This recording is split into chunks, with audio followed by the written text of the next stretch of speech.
C'est une annonce qui a fait froid dans le dos dimanche. Le président russe Vladimir Poutine a déclaré mettre en alerte la force de dissuasion de l'armée russe qui peut comprendre une composante nucléaire.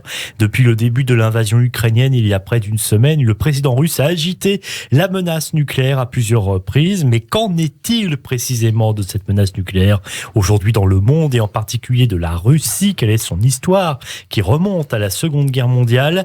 La menace de l'arme nucléaire quand le monde tremble, c'est notre dossier du jour avec vous, Eva Soto. Et d'abord, Eva, peut-on parler tout d'abord de ces deux grands types d'armes nucléaires, bien sûr des armes non conventionnelles, c'est-à-dire les bombes à fission nucléaire, les bombes A et les bombes à fusion nucléaire, appelées aussi bombes thermonucléaires, les bombes H.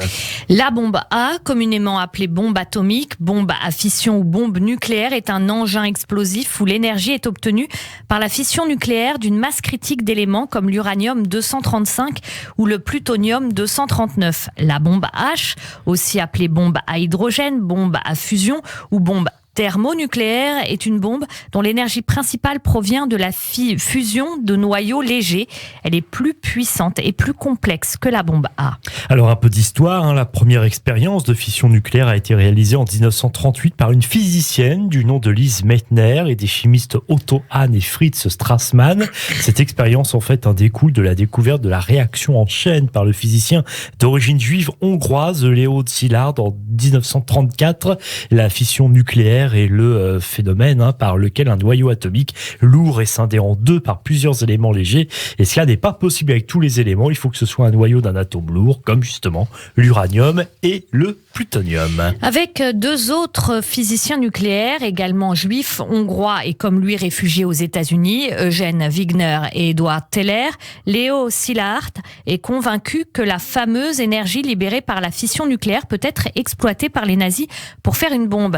Szilard contacte alors Alexander Sachs, un économiste proche du président Roosevelt, et lui propose d'écrire une lettre directement à la Maison-Blanche pour donner plus de poids. Ils font signer cette lettre par Albert Einstein, le scientifique alors le plus célèbre au monde et installé aux États-Unis depuis quelques années.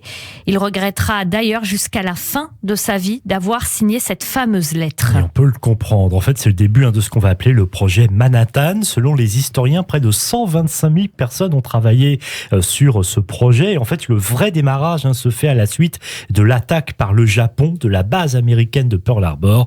C'était le 7 décembre 1941. Le premier essai nucléaire est effectué le 16 juillet 1945 par les États-Unis. Il s'agit d'une bombe A.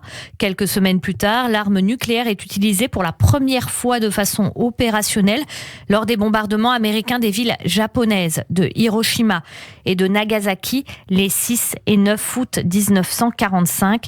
Bilan, environ 300 000 morts. Oui, deux bombes A en fait, baptisées respectivement Little Boy à l'uranium et Fat Man au plutonium ont alors été utilisées. Alors bien sûr, ces effets destructeurs sont principalement dus au souffle comme pour les explosifs classiques, mais également aux brûlures, aux incendies provoqués par la température très élevée et puis bien sûr aussi à l'effet des radiations. Et c'est l'escalade dans les années qui suivent. L'Union soviétique procède à sa première explosion nucléaire en 1949. Puis le Royaume-Uni, la France en 1960 et la Chine en 1964. En ce qui concerne la bombe H, le premier test est réalisé par les États-Unis en 1952 avec une puissance de 500 fois supérieure à celle des bombes A d'Hiroshima et de Nagasaki. Alors que la guerre froide menace le monde, puisque depuis la fin de la Seconde Guerre mondiale, on est effectivement entré dans cette nouvelle ère. Les États-Unis et l'URSS perfectionnent l'arme nucléaire de plus en plus puissante, de plus en plus sophistiquée.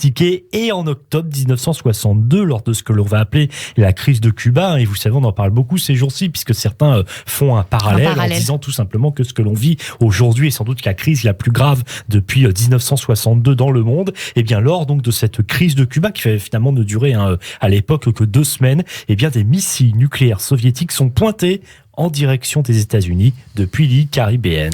Différentes stratégies de dissuasion nucléaire sont élaborées. En 1963 est signé à Moscou le traité d'interdiction partielle des essais nucléaires qui porte sur l'interdiction des essais d'armes nucléaires dans l'atmosphère, dans l'espace extra-atmosphérique et sous l'eau. Ce traité ne sera ratifié par la France qu'à partir de 1974 et par la Chine qu'à partir de 1980. 1980. Et entre-temps, en 1968 a été signé un traité important, celui de non-prolifération des armes nucléaires, signé par un grand nombre de pays. Le but est de réduire le risque que l'arme nucléaire se répande à travers le monde et son application est garantie par l'Agence internationale de l'énergie atomique.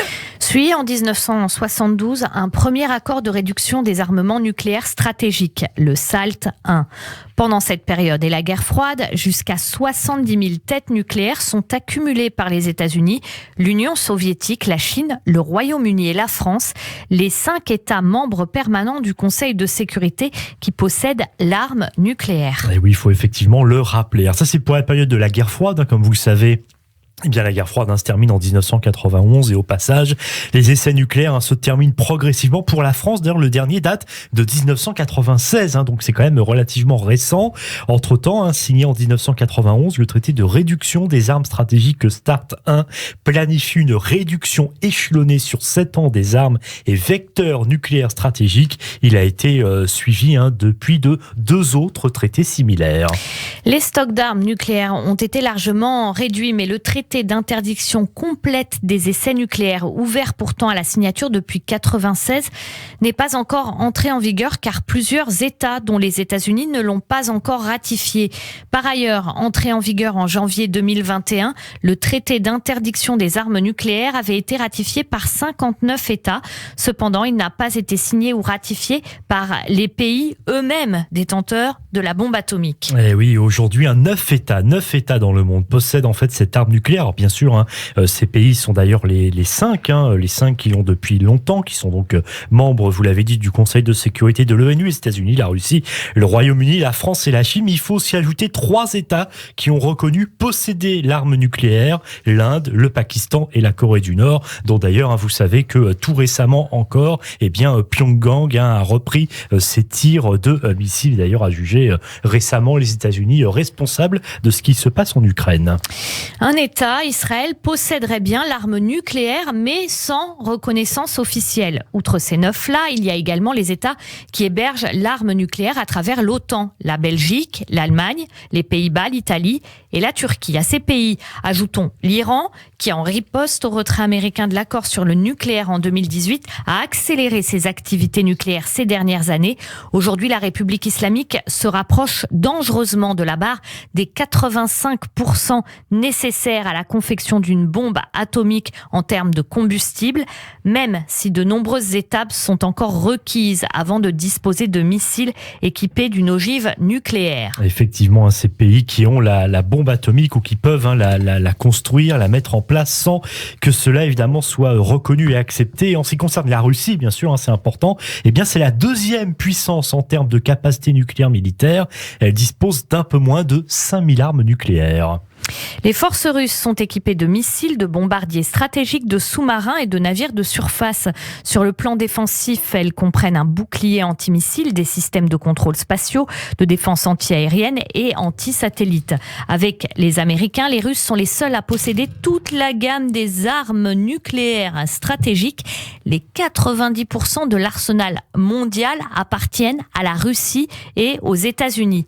Par ailleurs, la Russie possède le fameux Satan II, un missile nucléaire capable de raser un pays de la taille de la France. Sa capacité d'action pourrait s'étendre jusqu'à 10 000 kilomètres. De quoi faire peur. Merci Eva pour ce dossier complet sur l'arme nucléaire qu'on aurait pu bien sûr développer encore davantage, mais dans les grandes lignes, une menace aussi permanente qu'inquiétante, surtout donc après les propos récents de Vladimir Poutine.